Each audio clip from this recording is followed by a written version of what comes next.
What's going on, you guys? Welcome back to another video. And in today's video, we thought we would discuss healthy friendships versus toxic friendships. It's pretty interesting when you think about your interaction with your friends and why you have to move on from other friendships that aren't really serving you. So let's get into it. So I would like to know from you what you think is important in a healthy friendship. What are some healthy friendship traits? Top priority for me is someone that's supportive, that is just kind of like your constant cheerleader, that is always lifting you up. So what do you think about communication? Because as we know, we all have different communication styles. I think it's really important to find out what your friends' love languages are. Okay, so example, I know for Veronica, you're a big like talk on the phone kind of person, FaceTime kind of person. I'm only like that with Veronica and Shannon. I'm not like that with any of my other friends. What's cool is that, like she just said, she does that because that's my love language. That's the way I feel loved from her. I feel connected, I feel supported. All we all want is connection and love. When she does that for me, that checks off that box and I feel good with her. I also think it's really important that you don't develop a codependency on each other. Yes, you can rely on each other, but you should not be codependent. You should be able to have your own space, have your own time apart from one another, be your own individual people, and then come together and have a solid, healthy friendship. What I love about us is that we all have busy lives. We live in different cities, but we still have managed for almost 5 years now, or is it 5 years that you've been away, to stay best friends and to feel like no time has passed. Exactly. So when we were both in school and both working like crazy before pandemic and everything, we didn't have enough the time we had that we do like this past year. Yeah, sometimes it'd be like months without actually like FaceTiming or properly like catching up. But it's like I knew that the second I spoke to her again, no time has passed. Everything's fine. Yeah. I know we're still besties. Yeah. So now I think we should talk about some toxic traits and maybe some experiences we both had with toxic people. Girl. Toxicity.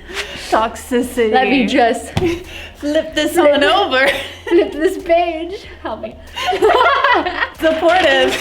Toxic traits in friendships. Okay, again, a big one. What's the opposite of supportive?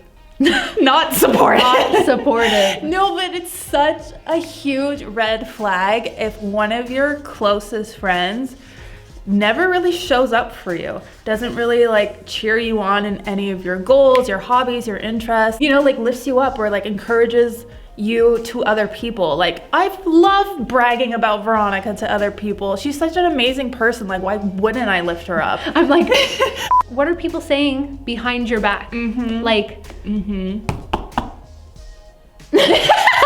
support your friends. Back to support. Tell us about like maybe a moment or a couple incidents that you can think of where you felt like it was toxic. Okay, so a big thing, you need to listen to how your friends talk to you. If they're like suddenly always kind of like making little jabs or kind of like bringing you down, and you're like best friends and you have that kind of friendship, so yeah, you can joke with each other, but if it's like a constant thing, you need to pay attention to that. Okay, example, story time. I had a best friend. We were like really close. And I started noticing the way she would compliment me. It wasn't really a compliment. It was a more like, she was mad that I looked good or mad that I had this thing. And she would literally say like, oh, F you, you look so good. Like she would literally say, F you, you look so good. So it's like camouflage behind a compliment, but it's her true like her true not being very happy that exactly. Always like the sense of like competition. It's like, why? We're besties. We're supposed to be like supporting each other. I feel like you also need to be aware if your friend is gonna kind of like compromise for you. Like, we've definitely had friends in the past that it was their way or the highway. Yeah. And it was just like, that wasn't a friendship. It was literally like a one-way street. Yeah, it was like a cult. It's like, we have to do whatever this person says. Yeah, it's their ideas, it's their location choices, it's their food choices. I think that also when you have a gut feeling about somebody or a situation, most of the time you're right. That's what we have that gut feeling for. That's why we have intuition. And for the most part, I think you all have probably had a situation where you've like, I freaking knew it. Mm-hmm. I knew it. Mm-hmm. Like, I've obviously experienced some of those feelings. Follow your gut if you're feeling like there are some toxic behaviors. Because it's so hard to recognize that it's toxic when you're in that relationship, whether it's your partner or friend or whatever. You love them. Obviously, there's so much love in your heart for them, so you don't see it. You're blinded by it. You want to see the best. Mm-hmm. You purposely push away the gut feelings that you feel. You're like, no, like I don't, like I'm probably wrong. And you talk yourself out of things and question it. It's hard to have conversations like that, but straight up question it. You have to pay attention to how other friends of yours perceive a certain friendship that you have. Let's say you have a group of friends that you've been friends with for years, and then you introduce them to this new friend of yours, and they don't really like have a good gut feeling. They kind of sense something and they express it and say like, I think you should watch your back on this person. Like, that is so important. Especially if they're good people and healthy friends.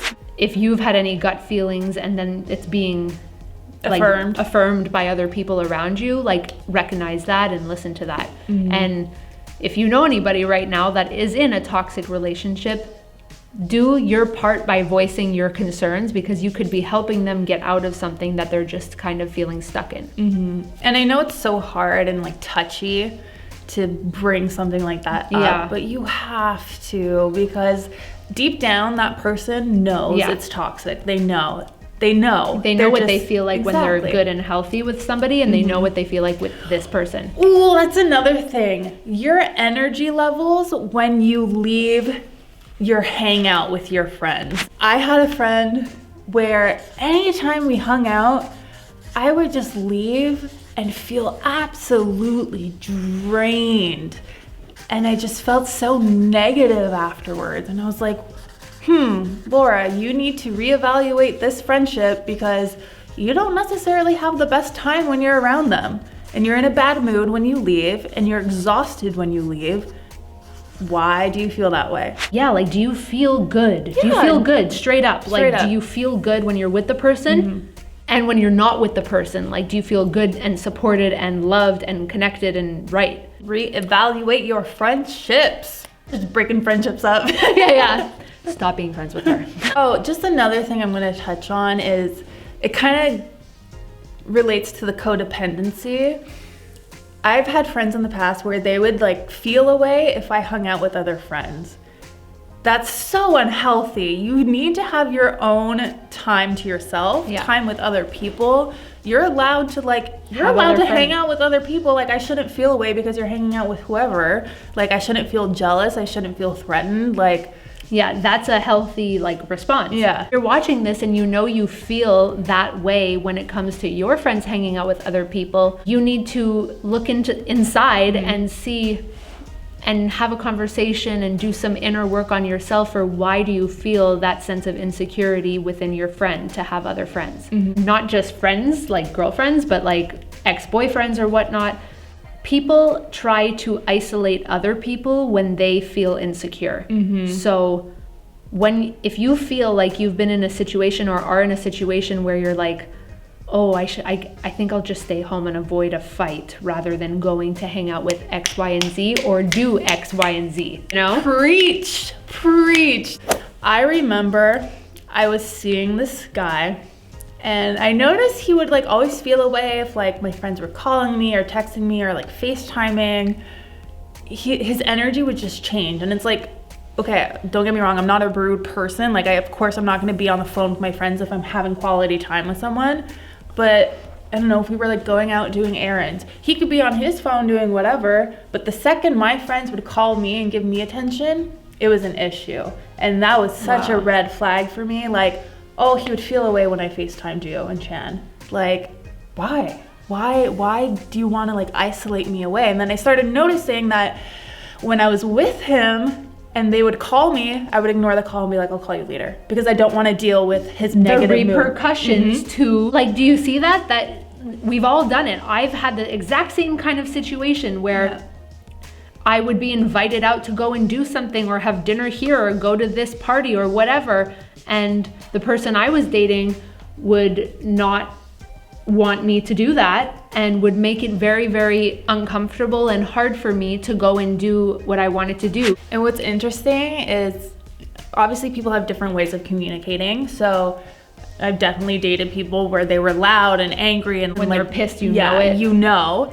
But I've also dated people who kind of choose the more passive aggressive route, and I can tell something's off. I can tell like their energy's off, but you know, they act like everything's fine. And I'll genuinely just be like, what's wrong? And they'll be like, oh, nothing. But it's like, I know something's wrong because they're being very obvious in their physicality, their body language. And again, that would make me decline invitations from my friends because I wouldn't want to deal with that passive aggressive energy. Uncomfortable, touchy, eggshells. Walking on eggshells. You get into like almost this sick cycle. It starts to almost become comfortable because you're like, I don't talk to that friend when I'm with this person. Right. And then like, you know, your routine that is like made up by this other person that is unhealthy. Nurture is on the board right now because,